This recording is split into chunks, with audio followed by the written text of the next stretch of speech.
Welcome to the One Bar in Lupagus Show, your daily source for everything Minnesota Vikings. All right, happy Monday, everybody. Very concerned what's going on there with that hand. I couldn't see what you're up to. Did you think I had a beer in it? I didn't know what you were shaking. I was worried. Nothing. Shaking my fist. Happy Monday, Vikings fans. Big week. Traveling to Detroit. Yeah, and hopefully with our future franchise quarterback back under center. We'll see. Sure as hell hope so. But yeah, no Viking game yesterday, but we're still hungover and we're still going to talk Vikings football here. Why wouldn't we? Why wouldn't we hit that like button as you guys come in? We'll give her a minute or two before we dive in. There's definitely some nuggets to talk about. And yeah, I mean, Detroit Lions, like it or not, here we come. Good team. Spoiler. Good team. We're going to be the spoiler team.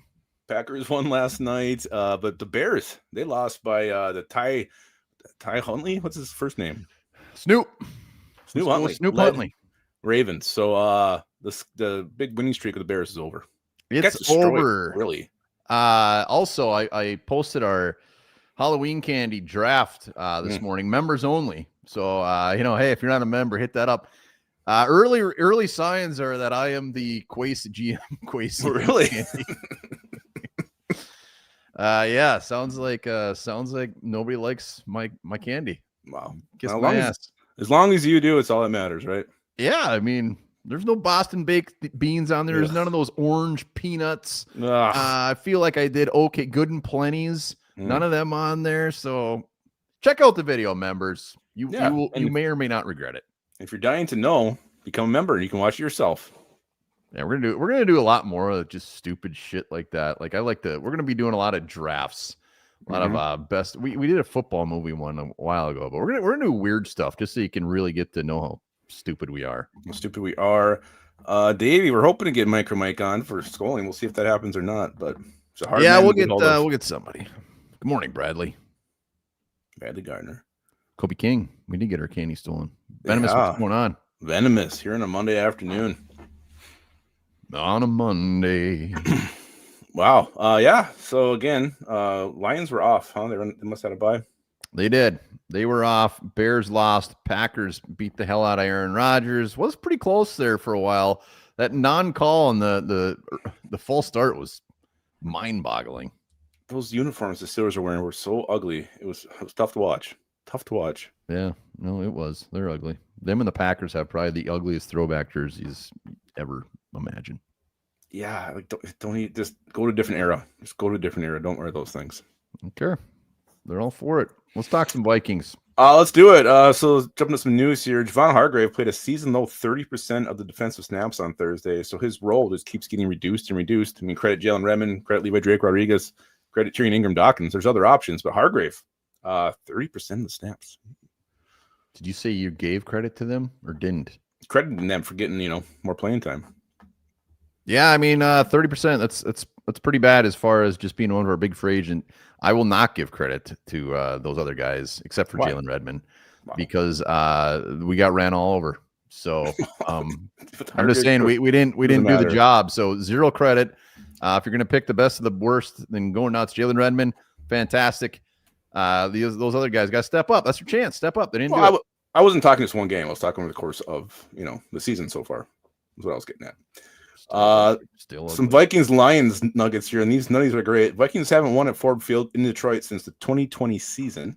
It's crazy. The Vikings are 1-6 in their last 7 games against the Lions, and the Vikings are currently on a 5-game losing streak to the Lions. So it needs to end. It just doesn't feel like this may be the week to end it. Yeah, no, it ain't gonna end anytime soon. It'll be fun. It'd be fun if it did, but being realistic, Lions have been steamrolling.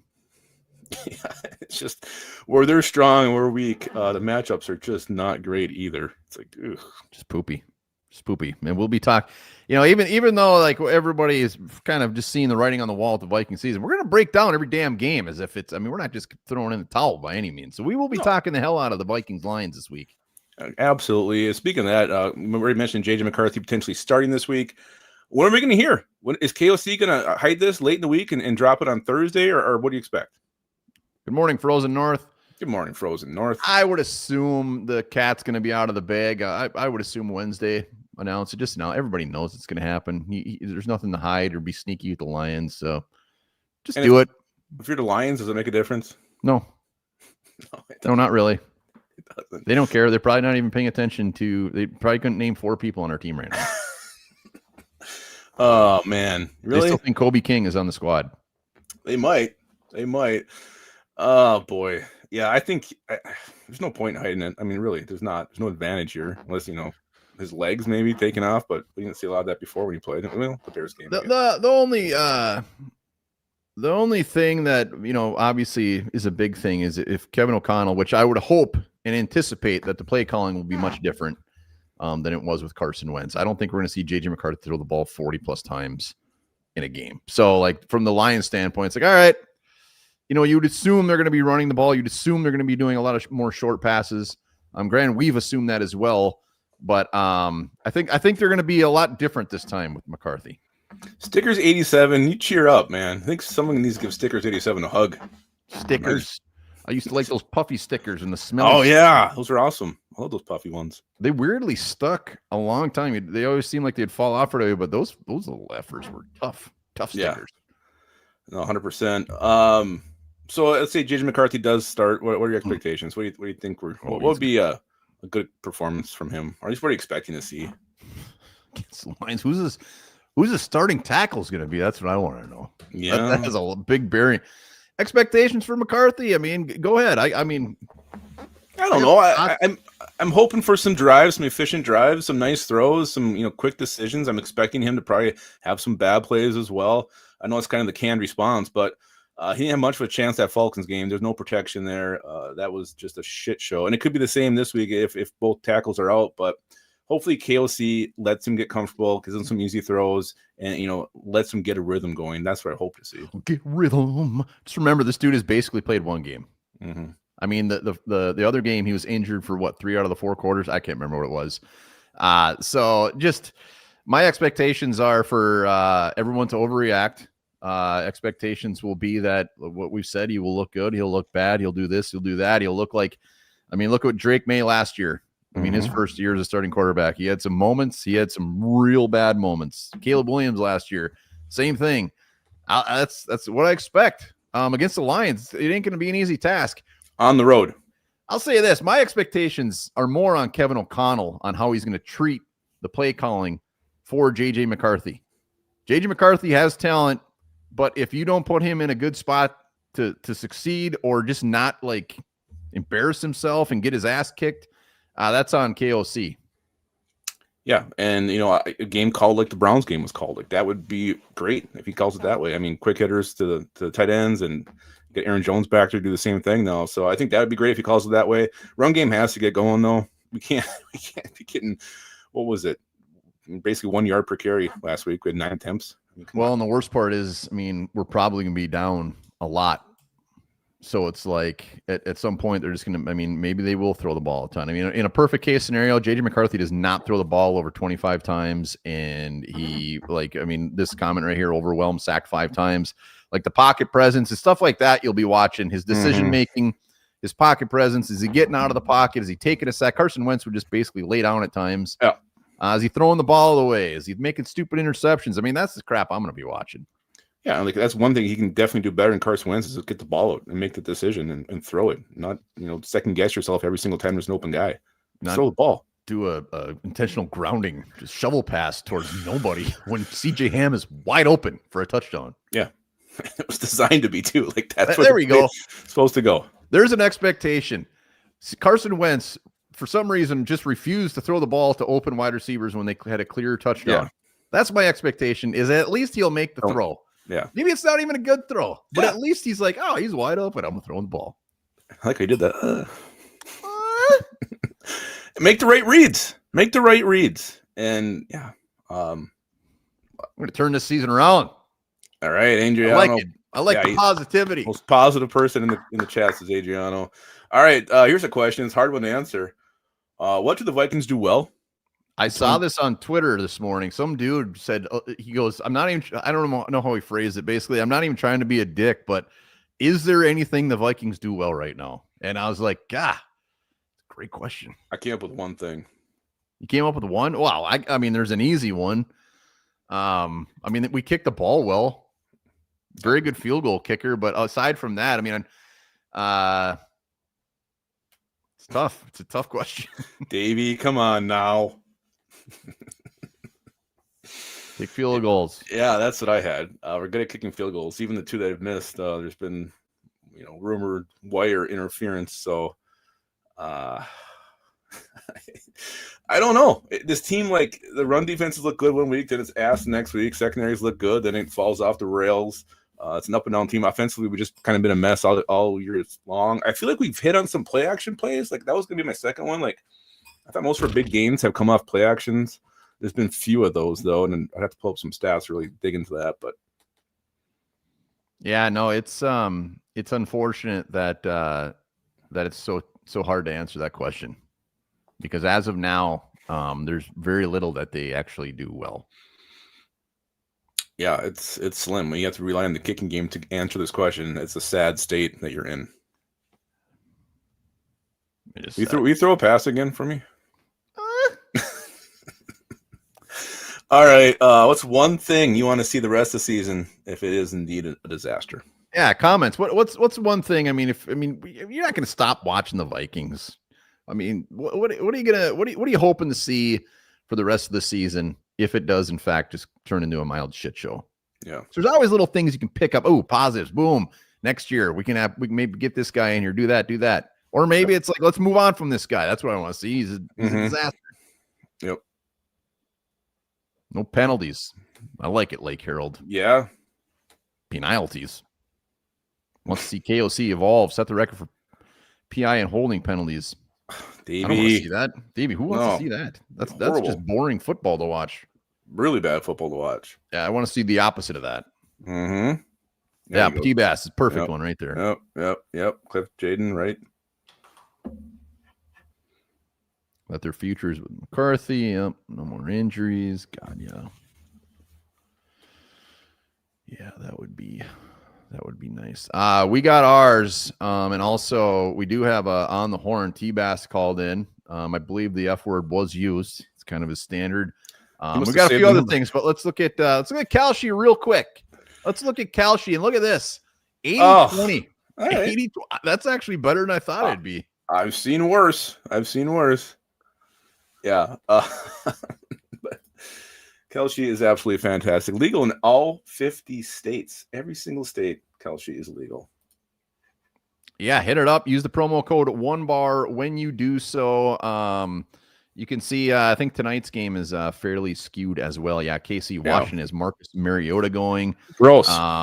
Yeah, it's very gross. I was looking at they got every sport, politics, culture, everything. Basketball, they're not being overly favorable towards our Timberwolves either tonight against the Denver Nuggets. Yeah, I mean, they're playing the Nuggets. 65-35. Going against real people here. This isn't no bots creating these lines. This is real people. Transparent pricing, flexible. These percentages change as the game goes on. So live scoring, live trading. Get on it. Get on it, Kalshi. Make a buttload by picking those Vikings next week, and let us know about it. Give us some too. Yeah, if that buttload's gonna work. Well, we didn't answer a question. Yeah, what do you want to see? I mean, it's McCarthy's development number one. We need to know if he's it or not. Like, we have to know if he's our quarterback. If not, we'll lick our wounds and we'll start making a backup plan. But that, and also just the other young players. We actually had some production from the rookie class this year. Miles Praise, want to see him continue to grow as a return man. Donovan Jackson, can he be a dominating left guard that can, be a 10-year guy for us? Ingram Dawkins had some nice moments here. So, it's the young guys, but obviously JJ McCarthy's development. Yeah, I mean, those are all good ones. I want to see, like, if things go really bad. I'm sorry, Bruce wrote a joke in the comments. It's really good.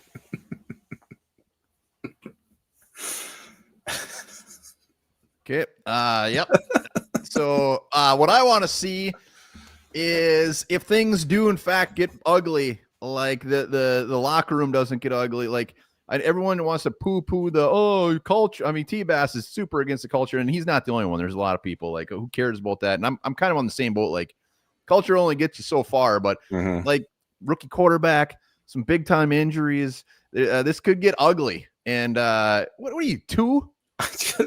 Get over it. I like the setup. It's good. Yeah, just things can't go south. And if they do go south, it's going to be the opposite of what everything we've been said and told. And the Carson Wentz thing still burns my ass. The fact that they still trotted him out there, kind of really against their whole culture talk, blah, blah, blah. So Justin Jefferson, we got to keep some of these guys healthy somehow, some way. And the other thing I want to see is if these next 2 weeks are just brutal, ship, trade, be sellers, like trade the TJ Hawkinsons, if you can get anything for Adam Thielen, which I'm sure you can, if you get anything for Hargrave or an Allen, which I'm sure you can as well, but like move them, make up for it. Start preparing for the future, even if the next couple years might be a little ugly. Yeah, I did want to comment. Someone put in the comments, KOC evolving. Like, it would be nice to see him evolve a little bit as a head coach, as a play caller. Like, if the run's hot, stick with the run. And like 3rd and short, run the football. Like, it would be nice to see him do that and change a little bit, not just be the pass kind of guy that we're used to. And then also the weird formations on 3rd and short. Justin Jefferson in the backfield, double flea flicker to CJ Ham. Yeah, and the other thing is to pull off I know at some point we all just want that early draft pick. Pull off a few crazy ass wins. Beat the Lions later this season on Christmas. Beat the Packers once. Like, pull some things out of your hat. KOC evolving. Yeah, it's an easy one to say, but also it could get ugly. Like, KOC needs to cater to JJ McCarthy's development. That's the biggest thing. And everybody said JJ McCarthy, so that's what I got. Yeah. All right. Any chance the Vikings can beat the Lions? Think about that. Let's go to the on the horn quick. T-Bass. Let's try this again because I went brain dead last call, and that happens far too often. Zimmer, first 4 years with the Vikings, 4 quarterbacks: Matt Castle, Teddy Bridgewater, Sam Bradford, Case Keenum. 2-1 in the playoffs, and actually got to an NFC championship game. Oh, and by the way, won a playoff game with Kirk Cousins. Who's the real fucking quarterback whisperer? I got a lot of thoughts on this one. What's his point? I don't really. Well, T-Bass does not buy into the fact that Kevin O'Connell is a quarterback whisperer. Fair argument. Whatever. He's saying that maybe Mike Zimmer was the quarterback. I don't think Zimmer was. Apparently, he had nothing to do with the offense when he was there. So I don't think that's the case. I do think there's on the KOC side of that, there's enough for him, examples for him to be the quarterback whisperer, but there's also a lot showing that maybe he's not. So I think it's starting to even out a little bit, that whole whispering thing. Well, yeah. In 2017, I mean, the Vikings had the number 1 defense in the league. Mm-hmm. And I mean, that was their bread and butter until Zimmer just turned out to just kind of he got salt. Ran his course. Well, and the other thing, the quarterback whisperer then was Pat Shurmur. Pat Shurmur was he was the assistant coach of the year. Mm-hmm. He went on to get a job with the Giants. That didn't pan out, but he was the quarterback whisperer. I'd love to give it to Zimmer, but I don't think anybody likes Zimmer, especially quarterbacks. Yeah, not the quarterback's friend. He was brutal. Well, then he got hurt when everybody thought he was finally starting to figure it out. What could have been? What could have been? Yeah, we'll never know. I think the KOC quarterback whisperer, can calm down a little bit. It was very exciting to see what he has done, and these guys that are moving on. The Sam Darnold thing was a miracle. Nobody can argue that. Daniel Jones is given credit for his resurgence. But the Carson Wentz was, that was a disaster. Winston, he couldn't do anything. Jaron Hall, you couldn't make him into anything. But sometimes you can't turn a turd into crystal either. But there's been examples, good at that. Yeah, it's more so he's really good at taking quarterbacks that have sucked elsewhere, like the Sam Darnolds, and you can't chalk everything up to Daniel Jones. I mean, you can't chalk a ton of that up, but whatever. T-Bass is always good for a good laugh, and that was good. That was very good. Mike Zimmer, the quarterback whisperer, Mark, the quarterback fighter. Quarterback, he hated quarterbacks. He hated Kirk Cousins. They hated him. Hated Kirk Cousins. Is there any chance the Vikings can win against the Lions in Detroit on Sunday? Well, any chance means 1%, but yeah, there's a chance. Here's the thing you got to remember: divisional game. Like You throw the records out the window, but it's true. Like the division games are always more tightly contested most of the time. There is a way to win. You'd have to play really good defense and also long drives and offense, keeping the Lions offense off the field. You have to be able to sustain drives. So it means no penalties, clean football, run the ball well, and, methodically move down and try to win time possession. I think that's the only way you beat the Lions. Yeah, the Lions would really have to step on their ding-dongs, though. I mean, Jared Goff would have to have a 5-interception-esque type game. But a lot of things would have to fall into place. It would be glorious. Glorious. J.J. McCarthy goes back to Michigan and gets never lost a dub. Yeah, was it Thor? Somebody put out there, he goes, well, he's going to the perfect spot. He's never lost in the state of Michigan. Nope. So it would be a great story. Very far-fetched, but it would be wonderful. And it is the NFL. Anything is possible. Anything. You can't say zero. You can't say 0%. No, you really can't. You can't. So, yeah, let's win. We're going to win. I don't know. I hope so. It'd be nice. It'd be nice. Yeah, so we'll be here all damn week. Horned up on Wednesday. Rise and Skull will be back on Friday. Hopefully we got a couple of some of our favorite Lions creators that hopefully we can get on the hop on, talk a little bit of Lions. But appreciate everybody coming on. 130 plus right now. So hit that sub, hit that like. Yeah, don't forget, hit up Kelsey, promo code WINBAR, $10 on your first $100 deposit. And remember this, a woman named Jade Henderson recently broke the world record for most pull-ups in an hour with 733. Jesus, good job. Can you imagine? It's a lot of pull-ups.